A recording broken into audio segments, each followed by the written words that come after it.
Kenapa menatapku tanpa bicara? Saat ini kita hanya berdua di villa ini. Apa itu berarti kau bisa memberikanku kamar lain di villa ini?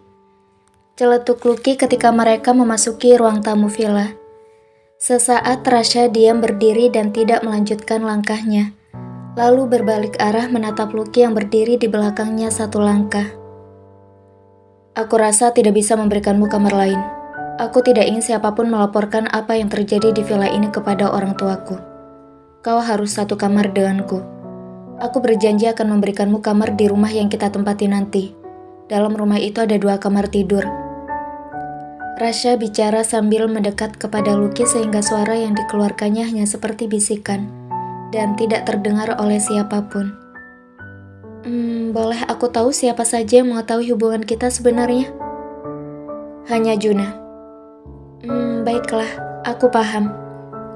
Lucky menunduk dan kemudian Rasha berbalik arah menggandengnya naik ke lantai 2 menuju kamar mereka.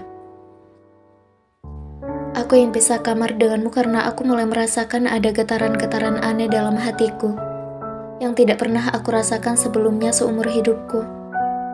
Aku tidak berani mencintaimu atau memupuk perasaan lain terhadapmu karena aku tahu kita akan berpisah suatu saat nanti. Aku tidak ingin membuat hatiku sakit. Aku sudah cukup menderita dengan kehilangan ayahku yang sampai sekarang sakitnya tidak bisa aku lupakan. Dan aku belum siap untuk merasakan sakit yang sama seperti ketika aku kehilangan ayahku. Bagaimanapun juga aku akui, kau adalah laki-laki yang cukup menarik. Kau tinggi, tampan, tubuhmu sungguh menarik. Sikapmu juga terkadang manis walaupun aku tidak tahu seberapa menyakitkan lagi nanti kalimat-kalimat yang akan kau katakan padaku. Tapi sikap manismu sudah bisa melumpuhkan hatiku, sehingga aku harus segera menghindarimu selama kita tinggal bersama. Gumam Lucky dalam hatinya yang mulai sadar akan perasaannya, dan mulai membenahi diri untuk menghilangkan semua rasa dalam hatinya. Klek. Kau ingin mandi lebih dulu atau aku mandi lebih dulu? Kenapa hatiku berdetak sangat kencang? Sepertinya kamar ini agak panas. Atau mungkin karena aku baru beraktivitas dari luar, sehingga AC kamar ini tidak terasa walaupun cukup dingin.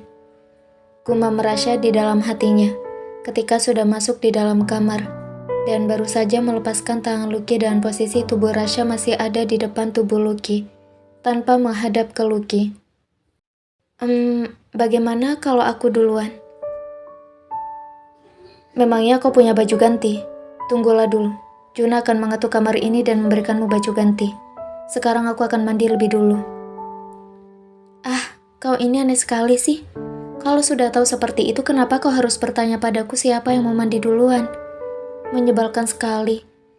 Celetuk Lucky sambil berjalan ke arah sofa, kemudian duduk dan menyalakan TV, dengan tujuan mengalihkan pikirannya untuk menghilangkan rasa berdebar di dalam hati Lucky.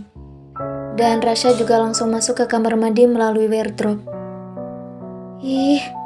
Lucky menutup wajahnya dengan kedua tangannya dan mengusap-ngusap tangannya di wajahnya. Wajahku janganlah memerah. Ya Tuhan, jangan sampai ada getaran apapun di hatiku untuknya. Berikanlah aku cinta yang lain saja. Feelingku tidak bagus dengannya. Aku sangat takut kalau sampai jatuh cinta padanya.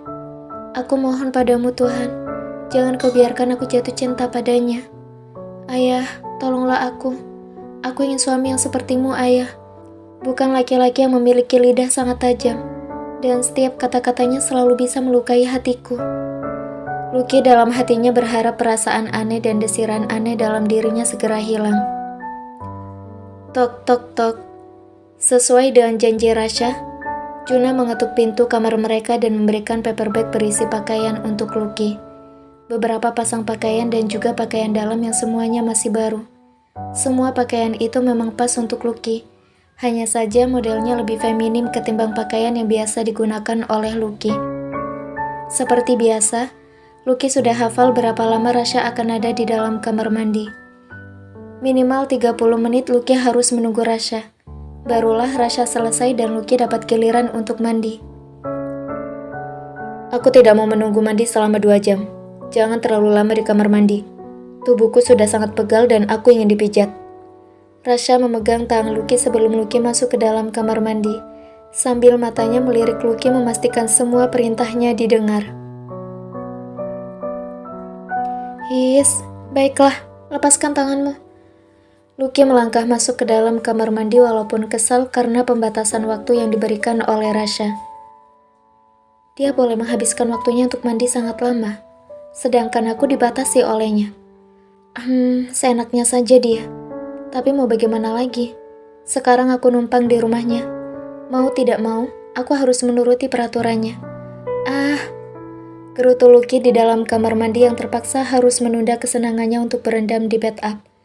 Lucky memilih menggunakan shower untuk mempercepat waktu mandinya. Kurang dari 15 menit, Lucky sudah kembali lagi ke kamar setelah selesai mandi. Ayo makan dulu.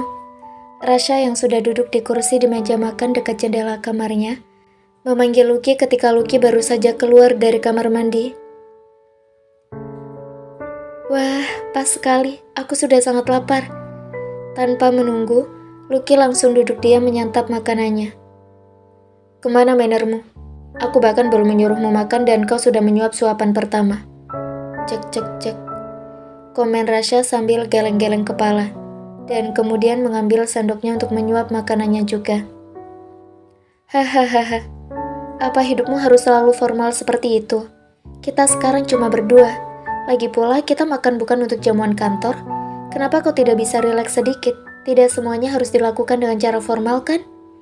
Cibir Lucky setelah menelan makanannya, dan menyuap lagi suapan kedua setelah selesai bicara. Sebaiknya kau diam, karena kita sudah mulai makan. Lucky tidak menjawab, hanya melirik Rasha dengan mata juteknya, dan kemudian melanjutkan makannya lagi. Lucky tidak membuka perbincangan lagi dan hanya fokus menghabiskan makanannya. Kau sudah selesai? Lucky mengangguk setelah menaruh gelas air mineralnya. Apa kau sudah selesai juga? Tanya Lucky sambil menatap Rasha. Rasha mengangguk sambil mengelap bibirnya dengan ujung serbet. Kalau begitu, kau mau aku pijat sekarang? Hei, berpikirlah dengan otakmu sebelum memberikan pertanyaan. Hah? Lucky menatap Rasha sambil mengernyitkan dahinya. Aku baru saja selesai makan. Aku harus membiarkan makananku turun dulu. Apa hal sesederhana itu harus aku jelaskan panjang lebar seperti tadi? Rasha geleng-geleng kepala. Kau benar. Aku sampai lupa tentang hal itu. Hahaha. Kalau begitu sekarang aku nonton TV dulu ya. Aku belum mengizinkanmu untuk berdiri dari kursimu. Lucky yang sudah setengah berdiri akhirnya kembali duduk setelah mendengar apa yang baru saja dikatakan oleh Rasha. Dengan wajah kesal tentunya, karena Rasha tidak mengatakan apapun lagi setelah menyuruhnya duduk. 10 menit Lucky menjadi salah tingkah sendiri melihat Rasha yang hanya duduk diam menatap wajahnya, tanpa mengatakan apapun dengan tatapan yang mengintimidasi. Lucky sudah bertanya pada Rasha apa yang sedang diperhatikan dari wajahnya, tapi Rasha tidak menjawab apapun juga.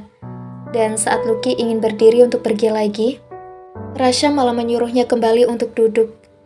Walaupun Rasha tidak mengatakan apapun keinginannya, hanya menatap dalam diam, sehingga Lucky akhirnya memilih menunduk daripada harus melihat ke arah lainnya, seperti yang sudah lebih dari 10 menit ini dilakukannya. Melihat ke atas, samping kanan, kiri, tapi matanya terus kembali ke Rasha dan bibirnya mengomel kepada Rasha untuk menanyakan alasan Rasha menatapnya sangat mengerikan seperti ingin menerkam Lucky. Dia cukup cantik untuk wanita ceroboh dan berantakan. Sepertinya dia cukup menggoda, apalagi dengan pakaian yang digunakan olehnya. Long tunik sejengkal di atas lutut, walaupun agak longgar, membuatnya cukup manis menggunakan itu. Rambutnya setengah basah juga menambah kecantikannya. Bibirnya merah ranum, bulu matanya lentik dengan matanya yang sangat indah. Dia jarang bermake up, tapi justru kecantikan alaminya muncul walaupun tanpa make up. Not bad. Aku akan mempertimbangkan sesuatu untuknya. Apalagi pijatannya juga cukup enak. Gumam Rasha di dalam hatinya, yang belum jelas apa yang ingin dipertimbangkan oleh Rasha. Kemudian Rasha mendekat kepada Lucky dan menggandeng tangan kirinya untuk membuat Lucky berdiri, dan mereka berdua jalan mendekat ke tempat tidur. Kenapa jantungku berdegup kencang? Dia mau menggandengku kemana? Gumam Lucky dalam hati dengan jantung yang berdegup kencang. Juna sudah membawakan beberapa minyak dengan aromaterapi untuk message. Aku rasa sudah 15 menit sekarang. Aku ingin kau memisit seluruh tubuhku. Lalu Rasha membuka jubah mandinya. Hah? Kau apa-apaan? Kenapa tidak memakai pakaian dalam?